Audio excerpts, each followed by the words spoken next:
Ladies and gentlemen, this is Pit Talk Pulling Pits and Opinions with your host, Gunny G on the mic. I know it's been a while, but we got a special guest by the name of Jeremy Graves. If you don't know, you will know after this session. If you don't follow us on YouTube, everywhere you get your podcasts, all social media platforms, to include LinkedIn now. I don't know why, but I got it. Smart. Jeremy, can you say hello? Hey, everybody. I'm really glad to be back. Last time that I was on here, I really enjoyed the talk that we had, and I can't wait to expand on some of the things that I've done since the last time I've been on, and also go over some of the things that I wish I would have known early on in my entrepreneurial journey, I guess you can call it. So I'm looking forward to getting into that. Mm-hmm. Dope. So, ladies and gentlemen, again, follow us, like us, subscribe wherever you get your podcasts and on social media. Let's just get right to it, Jeremy. Where are you from? You married with kids. Obviously, you're a veteran. Can you explain that little piece? Yep, absolutely. Born and raised in Florida. I grew up here, moved back here after the Marines, but left here 2013. That's where I met you out in Japan. I was enlisted for 6 years while I was going through college. I was in the reserves. Once I picked up my commission, I went active duty, was in Japan for almost 6 years. Got out 2013, and that's really where my journey started to this 10-year overnight success, you can call it, is from the first time I stepped on my foot into Japan to today. All of it was just divine intervention, meeting the right people, working my tail off, busting in the door, even if I wasn't invited, and just not accepting no for an answer, but also knowing that if you know me, you'll know the drive is going to lead to success, and I just need to trust in my ideas, my thoughts, my processes, and so far it's worked out pretty well. Hell yeah! So I am you're married. obviously a veteran. We know this. Yep. Nope. You're good. Sorry, I didn't answer all your questions. So yep. Married. Don't have any kids. My wife and I are wanting kids, so that's something that we're looking forward to. I was in the Marines for 13 years. Well, 12 years, 12 and a half. Got out 2013, and I've been working on an app while also working merchandise brand, helping entrepreneurs grow their brands, helping people get logos, and creating just the back end of a lot of financial returns for some of these influencers and people that you probably follow online. Mm-hmm. I like it. Hey, so in what capacities have you served? You obviously said 13 years. Where were you at? Where were you stationed at? And then what are you doing now as far as employment? Yeah, so when I was in the reserves, I was out of Tampa, Florida, which is about 2 hours north of where I went to school, went to FGCU, graduated 2010 with a degree in communications, public relations, public speaking. Once I took my commission, I went active duty in Iwakuni, Japan. I was in Iwakuni, Japan as the senior air traffic control personnel for the Southeast Pacific for almost 5 years. Got out 2013, had a tentative offer letter to be an air traffic controller here at Fort Myers International. Long story short, government shut down during my time to go to the schoolhouse. By the time the government opened back up and I had my spot, I was too old to be an air traffic controller in the FAA. So I really lost out on that opportunity. So then I really didn't know what I was going to do.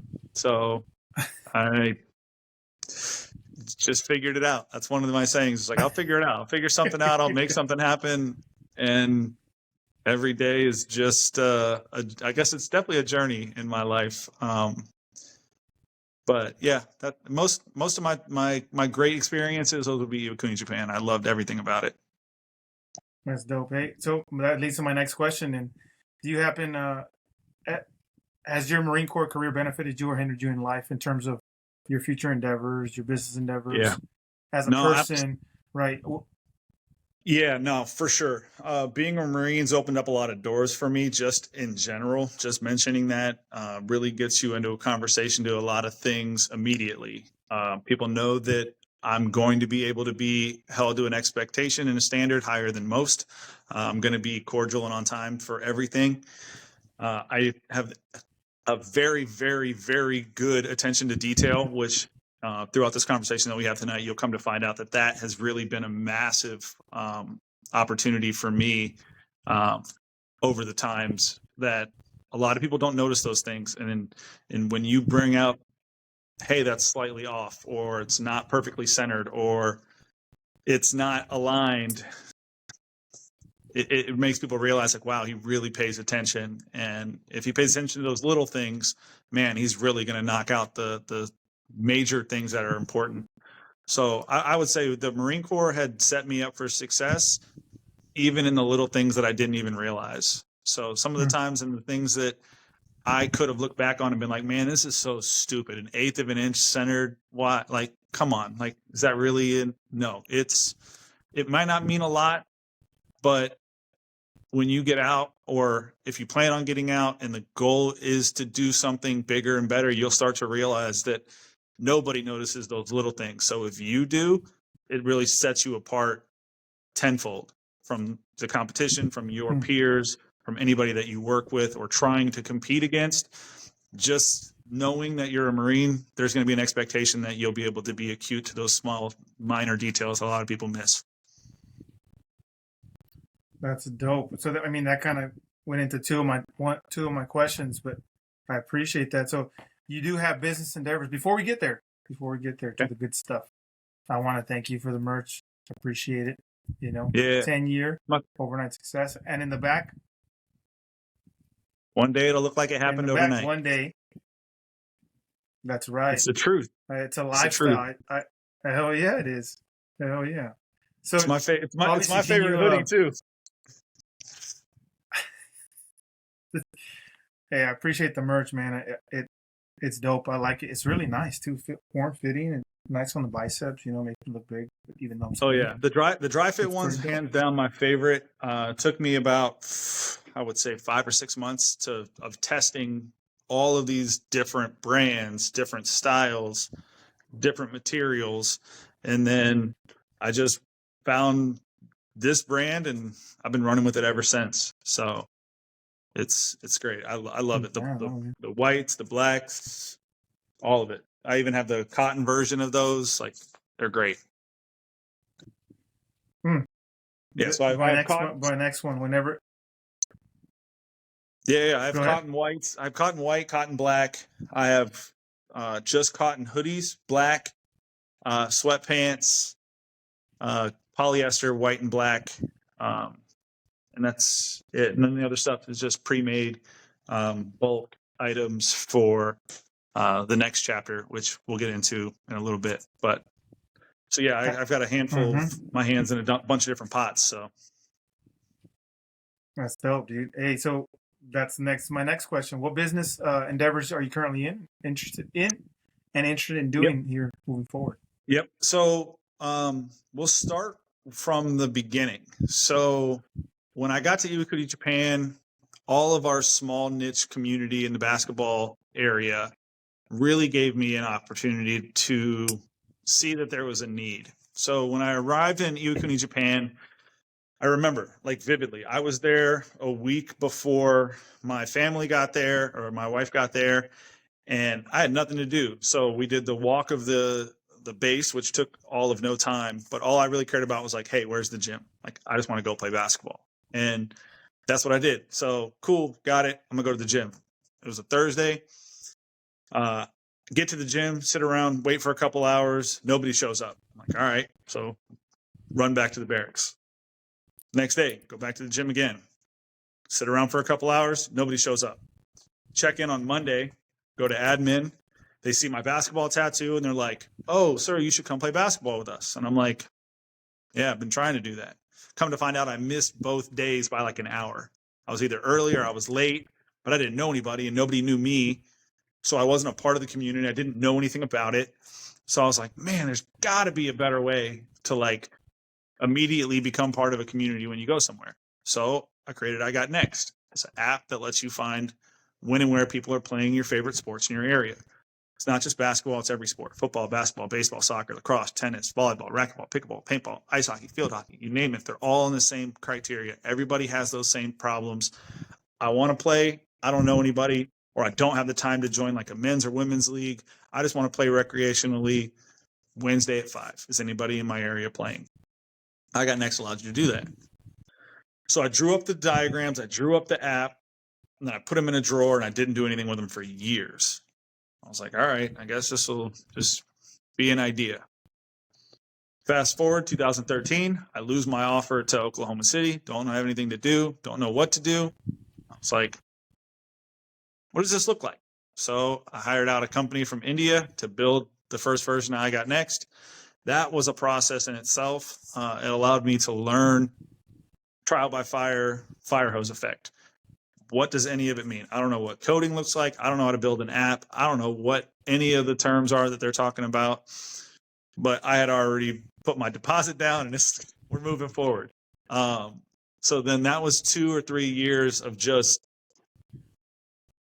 terrible, terrible experiences, just because I was learning everything as fast as possible, reading 100 books a year, trying to just grasp what I was getting myself into. 2016 comes around. I quit. I'm like, all right, I can't do this anymore. It's just a never-ending credit card swipe, and it's not what I thought it was going to be. But then for a year, I did nothing but think about it. Every day, it's like still in the front of my mind, like, this has got to work.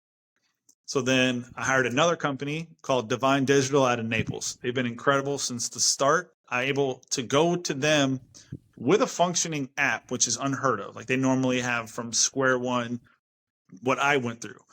But I showed up with a 145 slide deck of like, here's a functioning app, make it better. And they took off running, full speed, ready to go. Solved all those problems. And then it became the process of, you could have the best product, you can have the best business, you can have the best merchandise, you can have the best fill in the blank. But if nobody knows about it, it's never going to happen. Never going to happen. It's never going to expand. So then again, I have my friends and family download the app. Really doesn't function well because nobody's using it.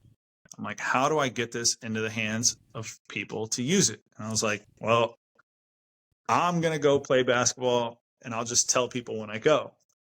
So COVID rolls around. They shut off all the water fountains at the parks, right? So I go to the park, I'm playing Sunday, get back, I'm in the shower, and that's where all my great thoughts happen. All my great thoughts happen in the shower. So I'm sitting in there and I'm like, man, I would have paid like $10 for a bottle of water. I was like, huh. So I immediately went online and I was like, how do you make water bottle labels? Because what I did was I Gotnext on a water bottle, put a QR code to download the app, and I went to I think it was like a Publix, bought a case of water, tore off the labels on the Publix water bottles, found waterproof laser ink paper off Amazon, bought it, printed it, cut it, relabeled like 35 bottles. And I went on a tear. Just every weekend, Friday, Saturday, Sunday, I would just have cases of water in the back of my car, and I would drive. I think the first year I put like 65,000 miles on my car because I was all over the state of Florida. So every time that there was an event, I went. So I started following all of these guys on social media. I started following Ball is Life. I started following Devontae Frigga. I started following all of the players for each of their platforms. I started following all of the entities that, if you were going to these games, I'm going to follow you because they're going to tell me where the next game's going to be at. I didn't care where it was, how far it was. If it was within 3.5 hours, I was driving. And I was bringing cases of water, and I was showing up. And I wasn't asking for anything. All I wanted was to just tell people about my app. That's it. So day in and day out, week in and week out, I'm showing up in Miami. The next day I'm showing up in Tampa. The next day I'm showing up in Orlando. The next day I'm showing up in West Palm Beach. And these are the same group of people. And they're like, yo, who is this guy? Like, he came out of nowhere. But in my head, I'm like, I'm giving out a product that everybody wants. Nobody has water. Nobody can drink. If you attract more bees to honey than you do with shit. So I was like, if I've got the thing that everybody wants, they're going to come and talk to me, and all I need is a chance. So Mm. I started talking to all these guys, and all of a sudden I started to build relationships. Now I'm starting to build trust. This guy's always here. He's from the beginning to the end. He's staying for the full duration. He's not asking for anything. He's just giving. So then I start to build personal relationships with Scotty and Devontae. Scotty at the time ran Ball is Life East Coast. Devontae runs one of the largest YouTube basketball platforms that there is. He's the guy when it comes to YouTube basketball. He just so happens to live 30 minutes from me, and he also golfs. So I start to build a personal relationship and a personal connection, and he's really a good friend of mine now. But I didn't ask for anything other than, hey, let's go golf one of these days. We go golf. I don't mention anything about my app, and he said it was very nice. It was a very good professional decision to not use that opportunity and rather just get to know him, because he does business with people that he trusts. And at the end of the day, I wasn't trying to force anything onto anybody. If you want to use it, great. If you don't, great. It's just something that I believe in, and I think it would help so many people. So now we're going to fast forward a year. Both of those two, I've been running parallel with both of them. I'm going to both of their events, giving out free water bottles. And what I've started to now do is customize these water bottles with the players' Instagram images. So I would crop out their image, paste it on like 5 water bottles, and I would bring customized bottles for the players I knew that were playing. So now I'm starting to build, oh shoot, I made my name on a water bottle. Now I'm starting to build a connection with these guys that now they want to know more about the app. And all of a sudden I'm everywhere. So I'm finding all these players, and I'm starting with entry-level cricket. Let me just figure out how to make a couple shirts, and I'm just going to start giving these things away. Because I know that every one of these videos that these guys put out gets 150,000 views. Well, I'm giving my shirts away to every person that plays. Like, hey, you were the best player in that game. Here's a shirt. Oh, I saw you last time. You got an I Got Next shirt on. Here's another I Got Next shirt. And I'm just giving away. Like, I am at the cyclic rate, just throwing shirts out at these events, to the point where it's like, there are some videos, if you look back in like 2020, there's videos with like 8 out of 10 guys have an I Got Next shirt on. So it's like, I'm nowhere and then I'm everywhere all at once. And now I've got shirts because I'm finding influencers in Houston. I'm finding influencers in Chicago, in New York. And all I'm doing is, hey, I want to give you some free merch. Send me your address. That's it. And they're thinking, oh, it's somebody trying to run a scam on me, blah, blah, blah. Next thing you know, they get a package with like 3 shirts. Now all of a sudden they're like, who the hell is this guy? And all it is working harder than anybody could imagine, asking for nothing in return, knowing that what you're doing has a good meaning behind it. So I've been running with these guys, and they're like, hey, can you make some shirts for us? And I find a small niche. I'm like, man, all these guys have 100,000, 200,000, up to 700,000 followers. They don't have a brand. Like, they don't have a merchandise brand. But now I start running customized merchandise for certain specific influencers that fall into the niche that I'm looking for. So now I've got these guys on one lane, these guys on another lane. Both of them are funneling to me for their merchandise, but all of us are running in the same direction. Fast forward to the beginning of this year. Took a long time to make it happen, but it's an overnight success. Finally, Scotty, myself, and Devontae, with the help of Grayson, who is Devontae's videographer, we all get on the same page, and we're like, hey, let's start the best basketball channel anybody can ask for. So we start the next chapter. And since then, it's been 6 months, 7 months maybe, and I think we're coming up on 400,000 subs. And it looks like it happened overnight. But Devontae's been doing it since he was in college. Scotty's been videographer, recording, making the best mix that you can possibly do. He knows how to record. Grayson, same thing. Grayson ran into Devontae because he was flying his drone at a park one day. Like, it's just, you find the right people, you connect with them, and some of it clicks and some of it doesn't. But now it's full speed. We're running custom events every month, flying in. We just did Orlando last month. We flew in 19 people from all over the U.S. We put up an Airbnb. It was like 10,000 square feet. We were there for 5 days. Had gym rentals for 4 days. Food, everything's taken care of. We take care of if you come to a Next Chapter event, if you're a player, you're not paying for anything for the whole week. We're going to take care of it. We're going to make sure that the production is next level. The start to finish, you get greeted at the airport all the way to dropped off at the airport. You don't have to worry about anything. We did Rhode Island the month before that. That was open to the public. We sold like 600 tickets a day. It's a great community. We're growing every day. Engagement's crazy. We'll drop a video and have 100,000 views in 24 hours. So it's pretty cool. But again, it all started with an idea, finding a niche, seeing a need, and working your tail off. And then one day it'll look like it happened overnight. Oh my goodness gracious. That was a lot in like 15 minutes. Let me break it down real quick. Got it. So obviously it took time, obviously. Yeah. What are some of the pros and cons of this 10-year journey that you got going? Know that small small incremental improvements over the duration of a lifetime can change the world. If you try to change the world overnight, it's never going to happen. But if you can just be a little bit better today than you were yesterday, and then some days you're going to just want to sleep all day and then be 2 steps back, but just know that as long as you're slowly moving in the right direction, it can happen. You just have to know that there's going to be a lot of times. Like I have videos in my camera roll where I was like, what am I doing? Like I'm not getting anywhere with this. Like nobody's listening. Nobody's understanding what I'm trying to do. Is this a waste of my time? Is this a waste of my money? Did I just put myself in a financial hole that I'll never be able to dig myself out of? Like I was down. I maxed out every card I had.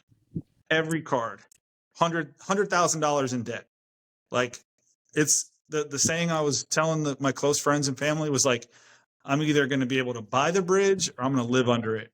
There's no in between. Like I'm in. And sometimes being absolutely obsessed works out. Sometimes it doesn't. But it's not. Let me stop you there. It's not failing. You're not failing. Oh no. You're just learning a lesson. So I never said failure, and I also said I never start over. I just start again with more experience than I had the first time. Ooh, that's good. So like that's a huge thing that I've been telling myself since day one. It's like, cool. I can probably sit on the front porch and smoke a cigar and talk about. There's this one time I started this app, and this is what really turned the corner for me. But it's like if I would have never tried it, I wouldn't have had any of these stories. It would have just been like, I have this idea. Everybody has an idea. They always talk about, oh man, I came up with Uber before it was Uber. I came up with fill in the blank. But like nobody executes. And like you can tell your friends and family about your ideas. People don't execute on their own ideas. They're not going to execute on yours. Like that's the one thing. I think I remember hearing that on a Masters of Scale podcast with Reid Hoffman was like, tell your friends your ideas. They're not going to steal them. They're too lazy to even implement their own. But like find those people that will tell you what doesn't work. Don't look for the people that are going to pat your back and tell you it's great ideas. Oh yeah, it's going to be awesome. I'm not looking for that. I'm not looking for you to reaffirm me of my thoughts. I wouldn't have told you if I didn't believe them in myself. What are the alligators closest to the boat that I don't know of? Like what am I skipping? Like what steps of this process am I moving so fast that I'm avoiding or I'm not seeing? And that's huge. My wife does that to me. Man, I'd have been $1 million in debt if it wasn't for her now. But like, she never says no, but she's like, hey, walk me through what this plan looks like. And like, man, that girl, you need that. You need that in your corner. Like you need somebody that Yeah. can support you unconditionally, whether or not it's going to work or it's not. Hmm. So yeah, it's a process and it's a journey, but it's never the destination. It's just the journey. Like there's no end until there is an end. Hmm. And at that point, you don't even know it's over. So it is what Yeah, it yeah, is. yeah. So yeah, it's never failing. It's learning, and take every lesson and take it to the next thought that you have. And I was like, and that's what I was saying. Like if my app didn't work out, cool, but at least I can have something I can refer to and talk about with some experience if someone were interested in starting their own app or their own Hmm. business, or how do I Yeah. do fill in the blank. It's like, this is how I did it. I wish somebody would have been able to help guide me at that point, but it's just like there wasn't somebody there. It was just books, podcasts. I mean, I haven't really watched TV in years because I've fully committed myself to trying to figure out how this game of life works from an Huh. entrepreneurial standpoint. But don't get me wrong, Yeah, I watch yeah. TV like at night to go to sleep, but like I haven't watched sports since probably before Japan. So probably 10 years. I couldn't name 3 NFL players right now. Hmm. I'm not saying you have to commit You're, yourself that hard, but it's like that's the commitment and the level of dedication that I've put to this craft, yeah, yeah, and yeah. it's freeing. Dude, let me interject. Yeah. So Japan, we're gonna backtrack just a little bit. Can you tell the listeners how me and you met?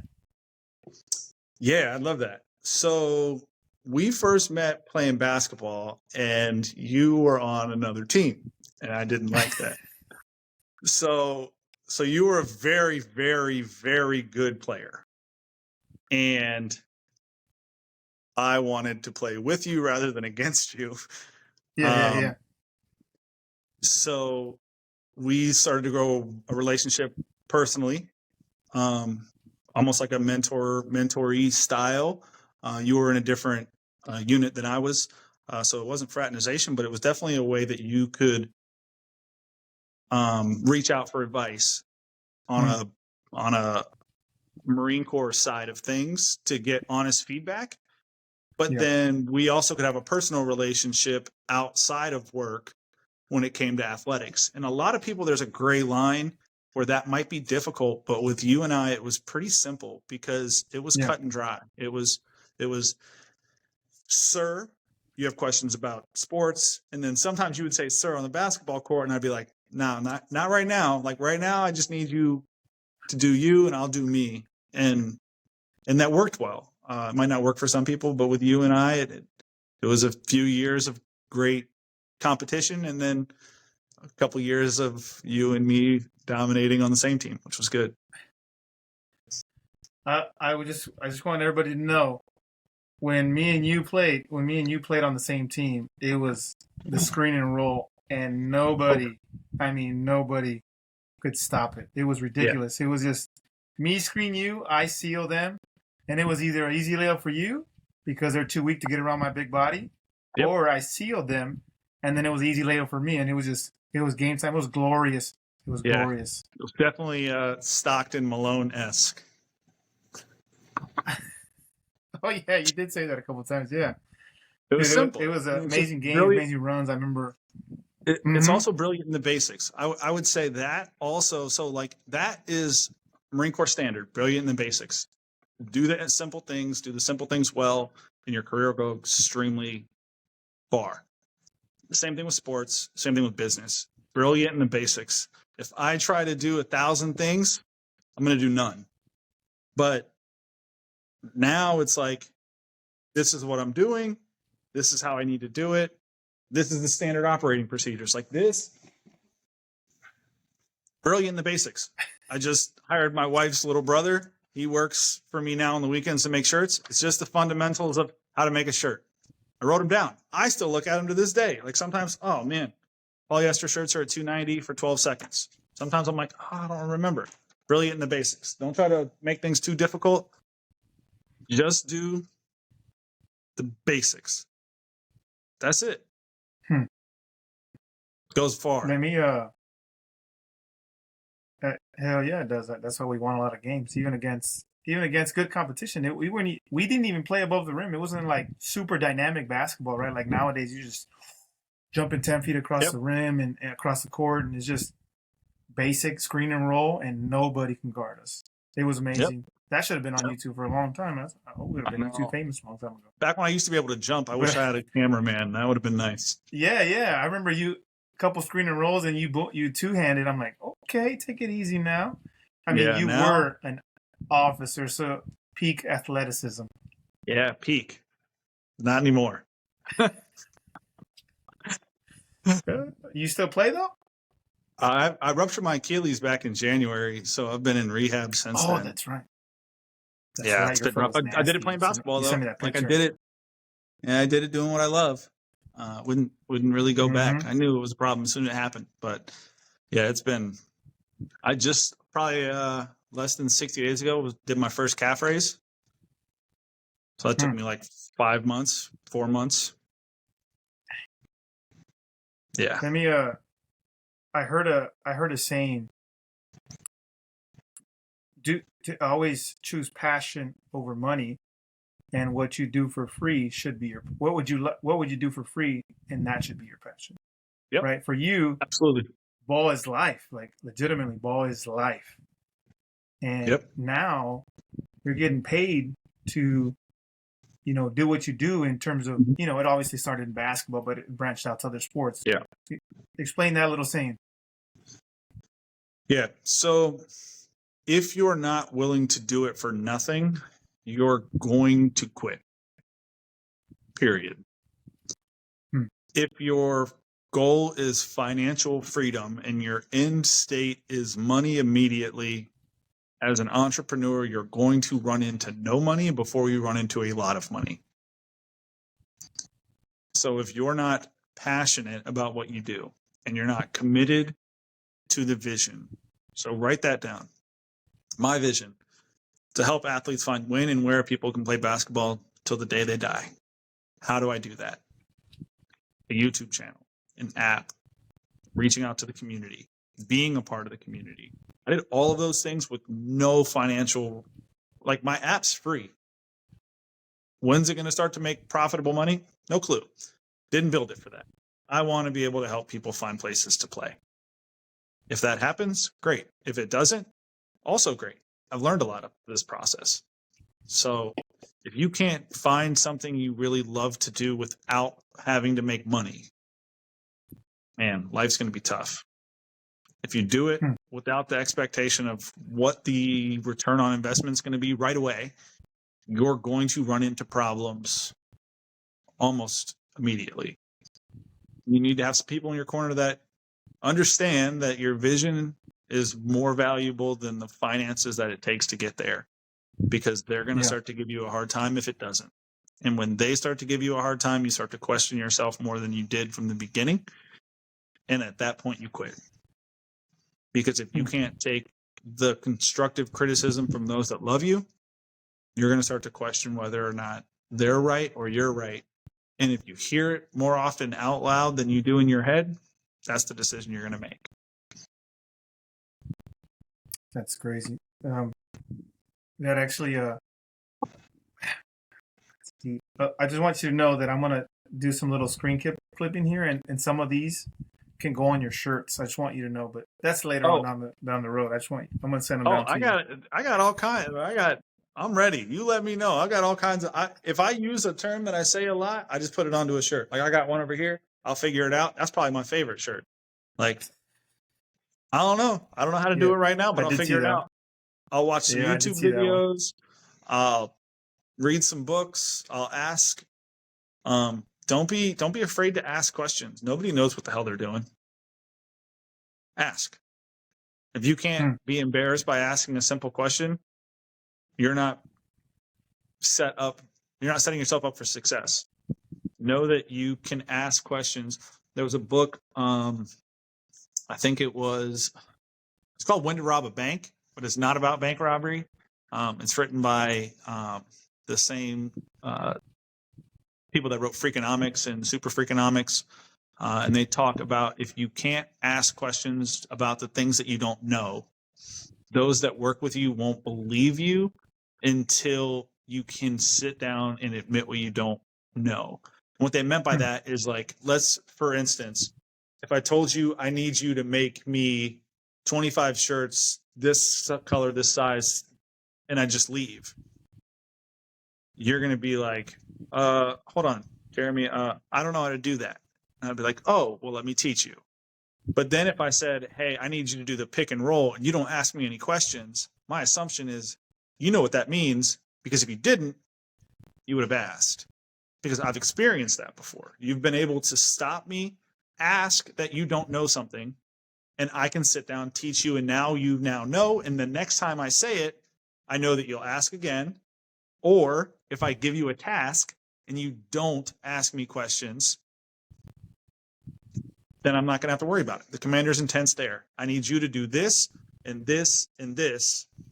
And I would know from my subordinates or any of my junior Marines, if they would have done that to me, man, night and day difference. Because it would have been, oh, you can ask questions and not be called an idiot.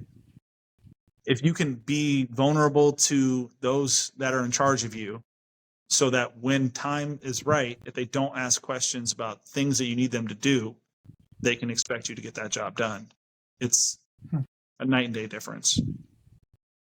Yeah. That sounds like Marine Corps stuff, but yeah, that's what I was trying. I was trying to relate it back to that, because I know that's the audience. The audience too is like, you need to be able to ask your superiors if you don't know something. And as a superior officer or a staff NCO or someone who has subordinate Marines, you need to be able to give them criticism without giving them a hard time. If they don't know something, teach them. If they don't know something, that may be a hit on your leadership. Maybe you haven't taken the time to teach them that. You may assume that everybody knows it, so you don't go into it, but that doesn't mean everybody does. And sometimes it's too late to ask. Like, man, I've been doing this for years. I don't know how to change this tire correctly, or whatever it is that you do, right? It's like, I can't ask now. Well, that's because you didn't ask right away, because you didn't feel comfortable bringing that up to those that are in a leadership position. So sometimes the leaders need to slow down, teach rather than critique. And then you'll be able to believe when you give commanders intent, if they don't ask any questions, I can go forth and do great things because they would have asked me if they didn't know. Huge difference in leadership style. Yeah, that's good. My next question for you is, you got all this, you got all these eggs in one basket, and it's I got next, and now it's the next chapter or whatever, whatever branches out after that. Can you explain, give a little tidbit to young service members, veterans, civilians now? What do they need to know? One specific thing you need to know to just hit it and just go with it.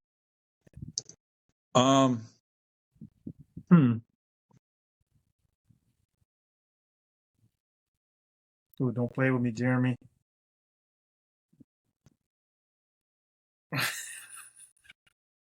I know I sent you the script. No, you're good. You're good. So if I had to pick one thing, I would say that you don't need to know what you're doing right away.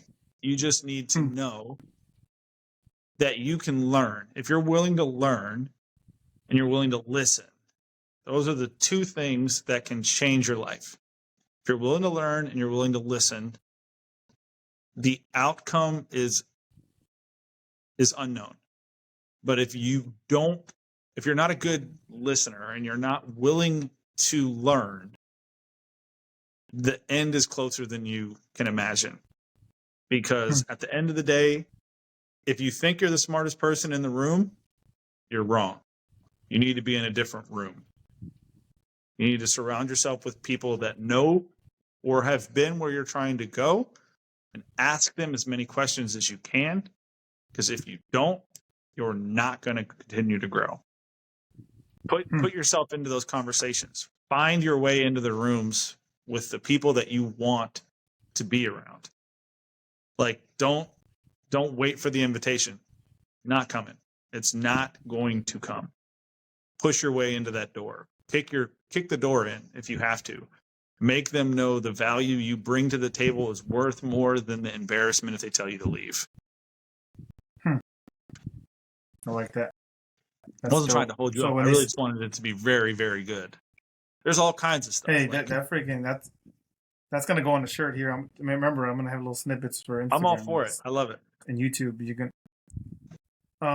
That's actually good because I'm taking that. What you just said right now, I'm taking that and put it in my pocket because it changed from it started off Pit Talk, pulling pits and opinions, right, where only Marine Corps, right? It was only Marines that were coming on, right? And then I figured, let's branch out somewhere else.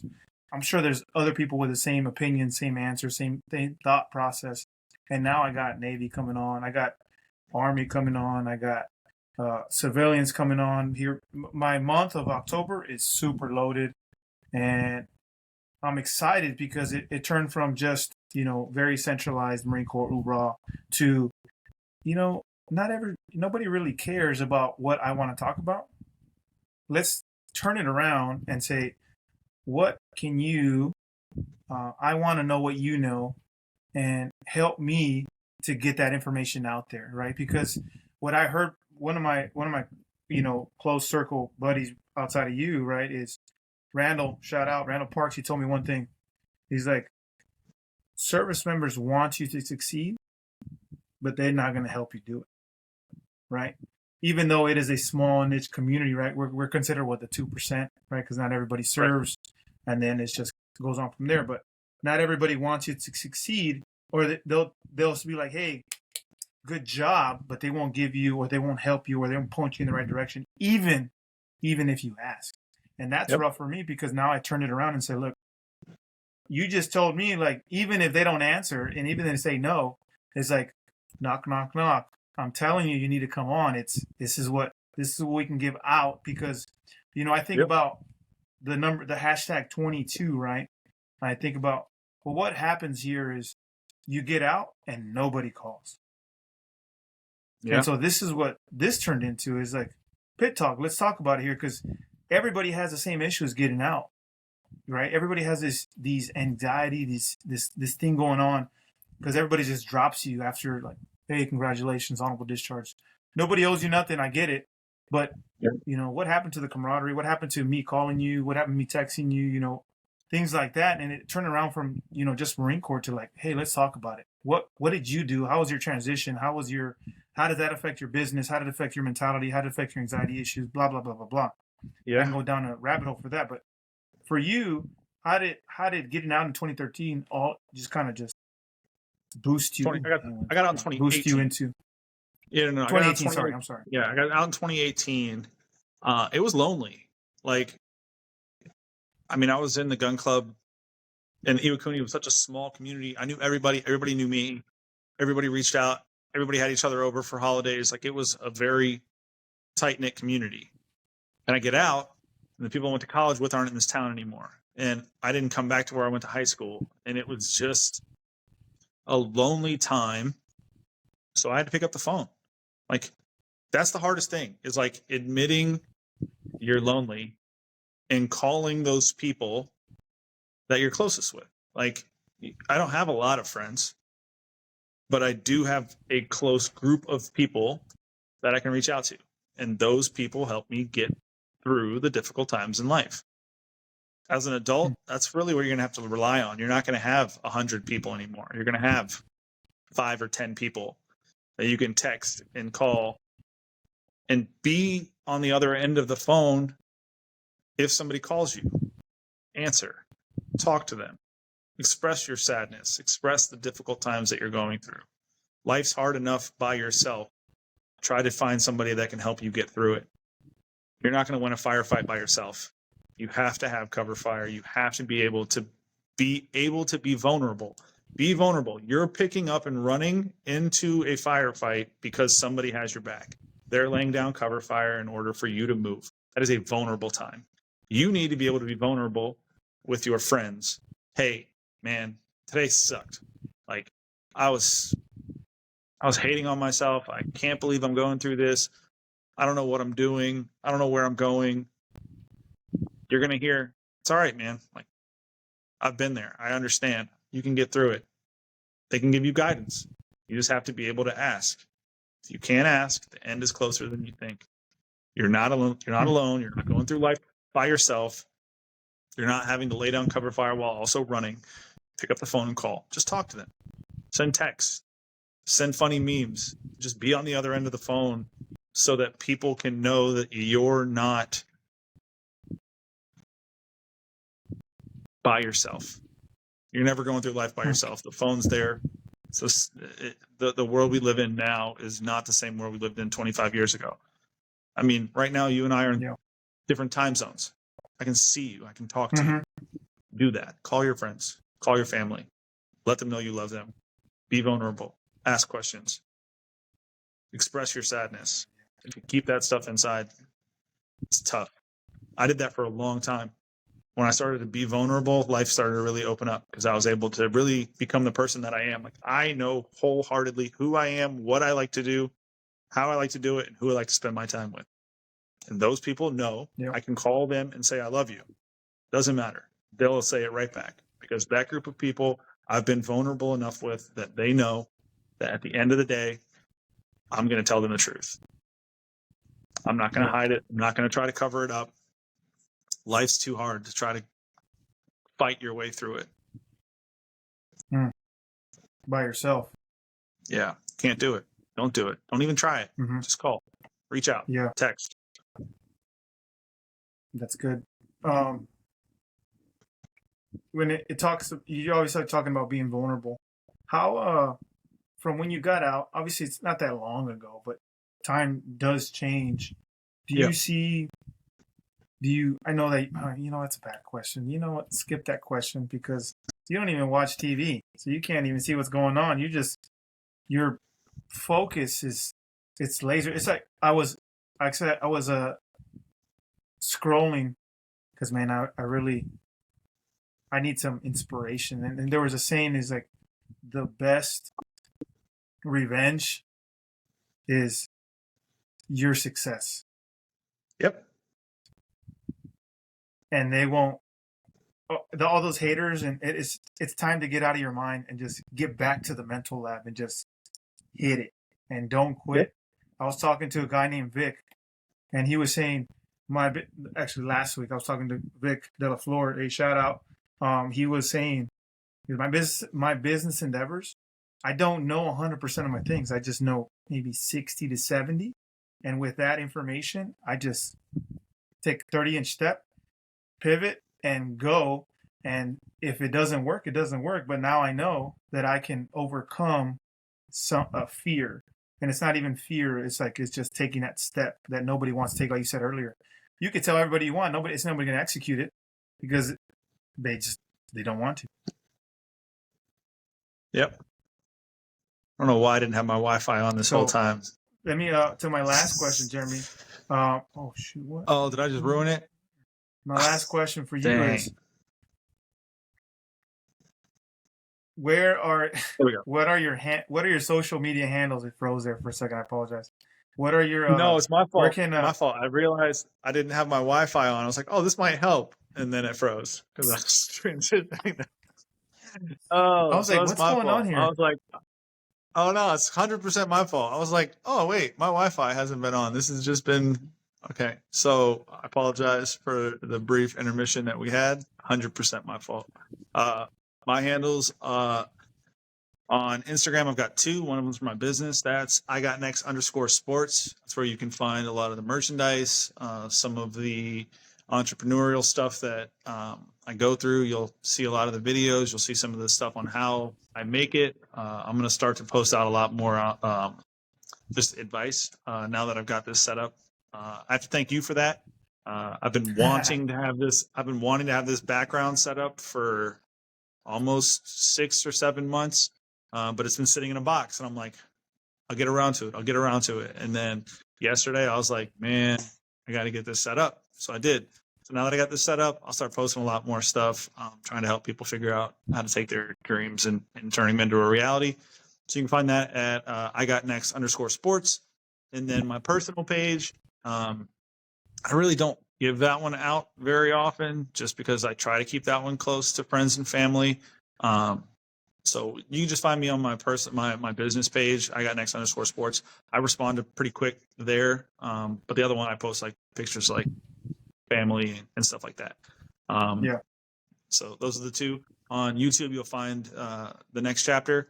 So it's next 22 chapter or just the next chapter. And then for the merchandise, you can find igotnextshop.com. That's for all of my stuff. And then I also run the next chapter's merchandise, which is shopthenextchapter.com. Hell yeah. Hey, if you don't got your merch, go get it, because it's a 10-year overnight success for everybody, man. If you want some good gouge for the dome piece. If you just want some good merch like I got on, go see Jeremy at igotnextsports.com. Ladies and gentlemen, hey, again, bro, I appreciate you coming on, taking the time. You're a busy man. You got a lot of things going on. And for you, I always have time. Doesn't matter the day, doesn't matter the time. I'll figure it out. I'll figure out a way to set it into my calendar, and we will chop it up. I'm always excited to see what you're doing. I'm really proud of you taking the step, being vulnerable enough to put yourself out there as an interviewer rather than an interviewee. It's a difficult thing, but I'm super proud of you. It's just the only advice I have, and you did a great job tonight. 2 ears, 1 mouth. Listen twice as much as you talk. Allow people to express their vision and their concerns, and just be a reflection of that. You did a great job. I truly enjoy speaking with you. I really enjoy being on the other end of the line for you whenever you need it. I'm glad that you're there for me when I need it. So I'm really, really proud of you. So keep it up. Thanks, Jeremy. I appreciate it. Hey, we're supposed to be serious here. I don't want to cry. It's fine. Easy. There's like little tunes I can play, but I don't want to, because the Titanic will play in the background and it will just start flowing like this. I don't need any of that. One last thing. Don't get off after this, because I gotta throw something at you and just let me know what you think. But ladies and gentlemen, this is Pit Talk, pulling pits and opinions with your host Gunny G, and we out.